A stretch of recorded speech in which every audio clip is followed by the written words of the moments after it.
Alright,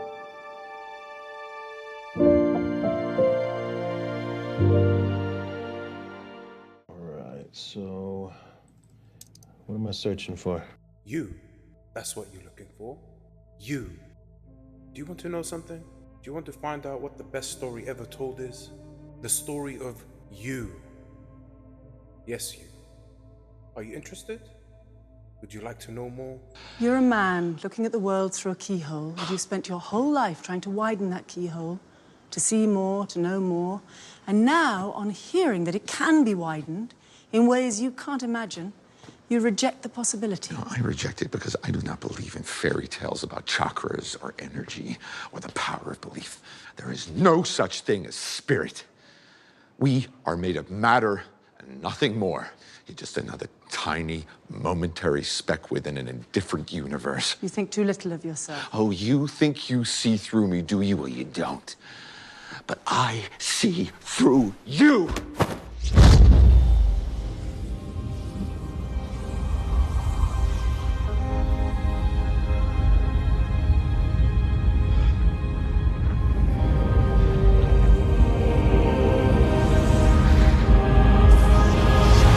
Why are you doing this to me? To show you just how much you don't know. Open your eyes.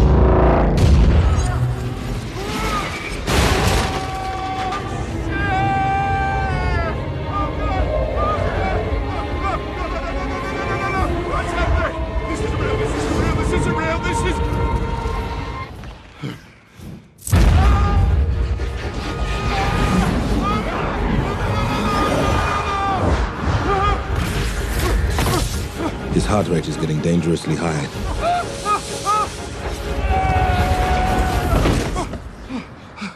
He looks all right to me. You think you know how the world works? You think that this material universe is all there is?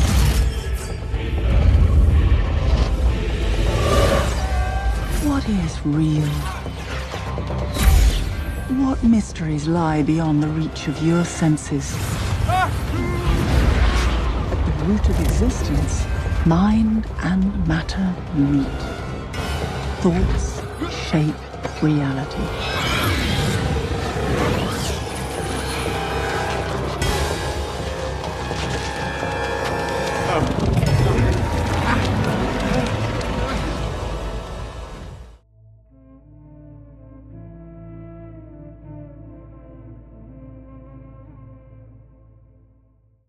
Let's lay out the basic foundation for the path of the advanced wayfarer. This path is all about using your intellect, your logic, to deeply question and to deeply ponder, all while cultivating awareness. In this series, we will explore in detail the subject, but in a manner not normally conducted elsewhere. We shall also do things differently. Instead of the normal style Islamic teaching where one quotes and gives a little vague explanation and moves on, just pointing out pointers and giving nothing to expand upon or show a framework of how one addresses the deeper realities and self-inquiry. We will in this series be unveiling by taking a word, a verse, or a collection of verses, addressing one topic or a concept or a story and directly extrapolating from those, simply by examining the meanings, pondering, questioning, using our logic and intellect to unpack the immense wisdom contained and thus finding out how it unveils a direct path for realizing Allah, all coming from a single verse or a concept or a story within the Quran, which always leads back to the non-dual teaching. In each, one will find that they reveal a step-by-step guide to Allah. In each is immense wisdom that is overlooked by the absolute majority. The Quran will show again and again the pointing to all the deepest Sufi realities with such simplicity and eloquence. In all honesty, I don't want to do a scholastic style series explaining Sufism and the basics, and there are lots of videos on YouTube and plenty of great scholarly academic content about Sufism, like especially from channels like Let's Talk Religion and others, which do a great job on that front. Now, while all that covers the scholastic, historical, biographical, and academic side of Sufism, This series shall address the how-to directly from the Quran. We shall show how the Quran directs to the same universal path of submission in a variety of ways. In this series, we'd rather deal with what isn't found easily, what hasn't been accessible at all, what hasn't been spoken about before or not normally spoken of openly, and what flies over the heads. We shall delve into non-duality from Deen Islam with clarity, inshallah. This path is about taste, not about collecting knowledge about what the taste is like. In other words, this isn't about believing in anything shared, it's about doing the work to taste directly what is being pointed at, because the words used to describe that which is being pointed at are a worthless non-existence that evaporates before the pointed. We shall embark on a journey exploring the deeper realms of Sufism, focusing on non-duality, absolute monism, or what is traditionally referred to amongst the Sufi practitioners as wahdatul wujud, unity of being. I'd like to take this journey together with you, with fresh eyes, to reassess what we have gathered in our years of consuming knowledge and shed those layers together. Inshallah, your journey be fruitful. But for this episode, before we get our feet wet, we shall start with the absolute basics of what the deeper realms of Sufism attempt to point to the practitioner. So let's start. Islamic non-duality. So what are we talking about? All religions, all paths, have a spiritual aspect. They all carry a reality within them that allows one to experience directly what they are pointing at, that being the divine. All spiritual paths are meant to lead out of the state of belief, out of borrowed knowledge, and into the state of knowing via direct experience. The journey is to the Lord of all, to the source of creation, the One, to Allah. In all paths, there is but one singular destination. The essence of Islam is to lead one to Allah in this life, directly, intimately, now. It is to realize oneself, and thus in doing so, reality unveils itself unto itself. Allah unveils Himself unto Himself through you. All the different paths around the world, while they may seem entirely different, all contain the same singular way to realization, the submission of self. It's always been the one singular way, always been the only path.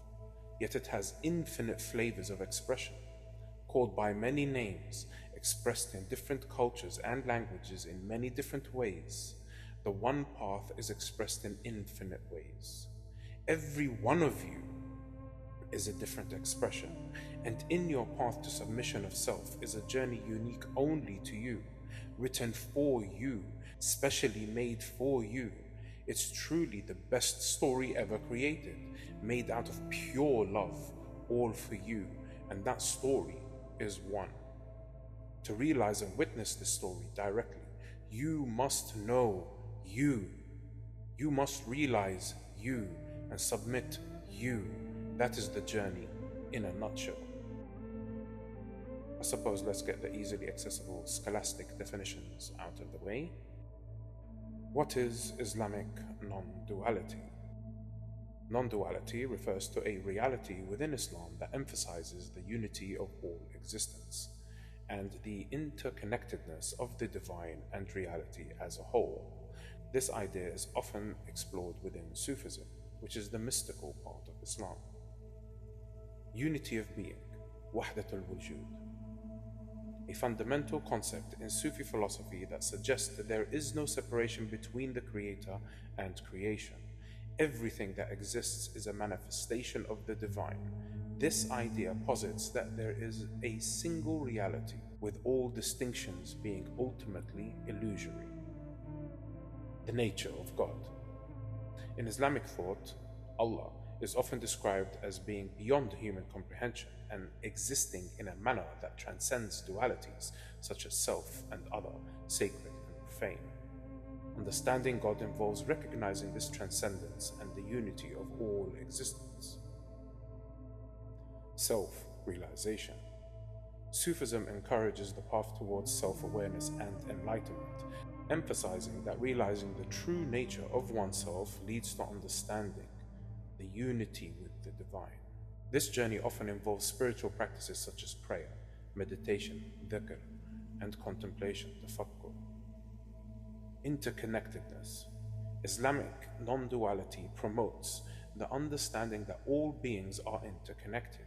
This perspective fosters compassion and love, as recognizing the oneness of all existence leads to a deeper appreciation of others. Dissolution of ego. A key teaching in Sufi tradition is the importance of transcending the ego or the false self. By dissolving the ego, one can experience the unity of existence and the presence of the divine directly. So what's the point of all this? Well, the point of Islamic non-duality is to bring about a transformative spiritual journey that leads to the realization of unity of the divine. This self-realization fostering inner peace and tranquility, spiritual growth, heightened awareness, compassion, love, and a deeper understanding of the interconnectedness of all existence and its workings. It brings about a whole new vision and understanding of reality. Is it a belief? Wahdatul Wujud, non-duality, is not so much a belief in the traditional sense, but rather an experiential understanding or a direct insight about the essential nature of reality. While there is the non-dual message, it's not a teaching to be simply believed in and to think one has understood it, because the mind truly cannot fathom it. Instead, it's a reality to be investigated, leading to the direct knowing. So again, it's not something you simply believe in and philosophize over. It's a reality experience that arrives with oceans of wisdom with Allah's grace. The non-dual message invites individuals to investigate their own consciousness and experience the inherent unity of all existence directly and intimately. Therein lies oceans of wisdom. To cover a rough historical context, non-duality, of course, has its basis in the Quran. It is openly talked about, but in a hidden manner. The Quran wasn't revealed to a spiritually rich society full of advanced mystics that's evolved over centuries or millennia. It was revealed to include the most basic newbie who hasn't got a clue, all the way to the most advanced spiritual seeker. The newbie stuff is plain for all, easy to understand for all. Then as one progresses, the deeper knowledge reveals itself as they rise in the degrees of understanding. While the text is always the same, people residing at different degrees of understanding will see entirely different realities and wisdom spring forth from the same exact words in the Quran. The spiritual path derived from the Quran was not formalized with its sciences until after Islam's inception, and was later on called Tasawwuf. Throughout the ages, many a mystic and many a guide sprung forth from this fountain of love within Islam, which I'm sure many of you know by now. Here are some quotes from the most popular guides within Sufism.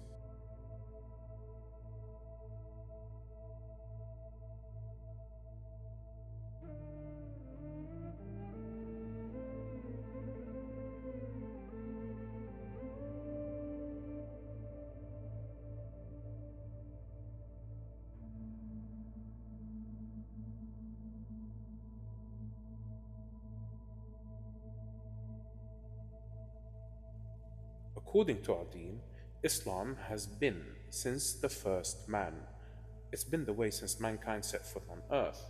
If so, then this essence nature of the path should be found elsewhere, everywhere. It should be the shining marker of all paths which confirms their truth. Different cultures with different languages express the same reality in different ways, calling the path by different names, expounded upon in different analogies and metaphors throughout all history. Yet the message is the same, the guidance is the same, the destination is always the same. Let's look at some quotes from some Advaita Vedanta and Buddhist guides.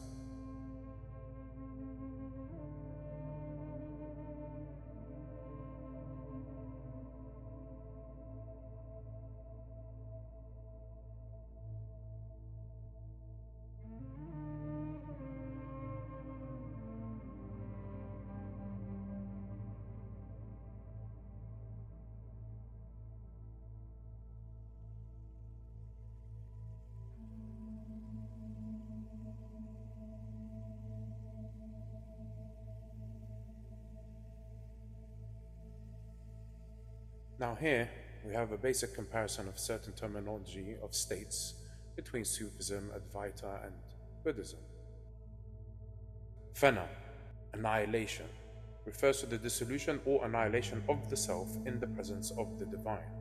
It is a state where the individual ego and personal desires fade away, allowing a deeper connection with God.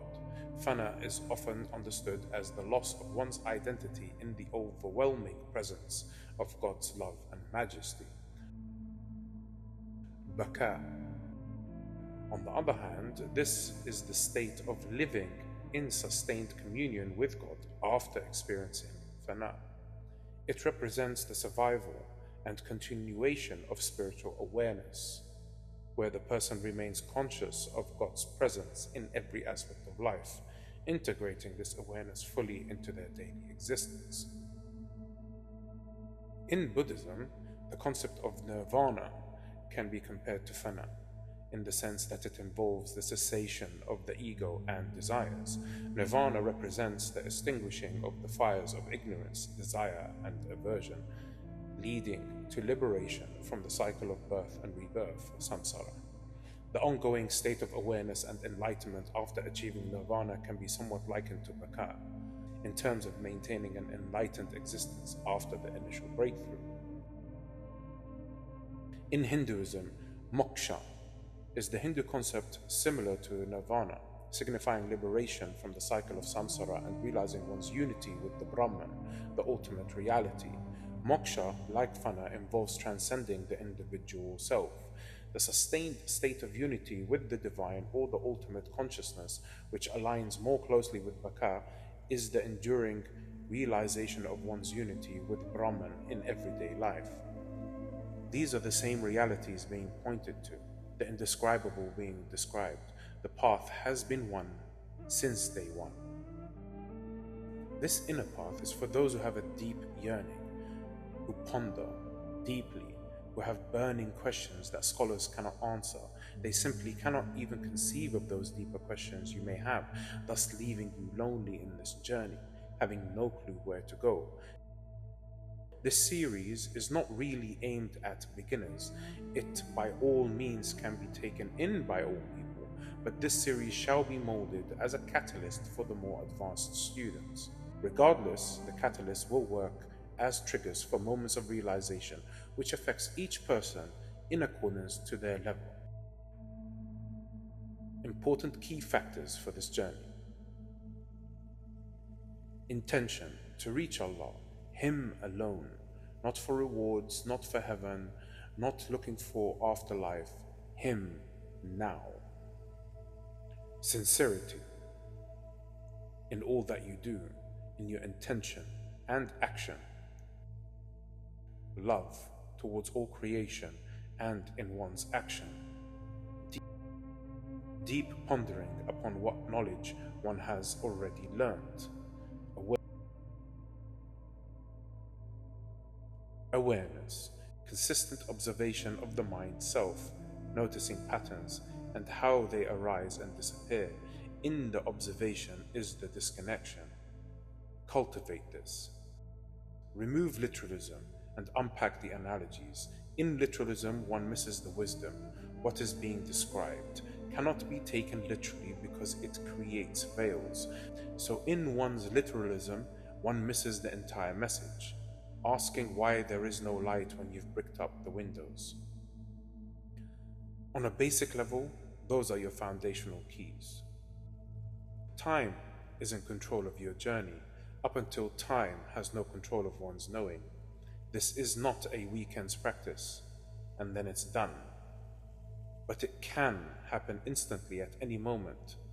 It's never in your control. It's always Allah's grace. This isn't about gaining anything. It's about losing everything. The self has nothing to gain in this path because it must be submitted, annihilated. In truth, the self wants nothing to do with this because the self has everything to lose. And yet in its own submission, it is then known. Allah is as He always was, eternally ever present, hidden, unchanging, perfect, known unto Himself through Himself. The Quran is made for all people at all levels of being. One can only see within the Quran from the plane they reside in.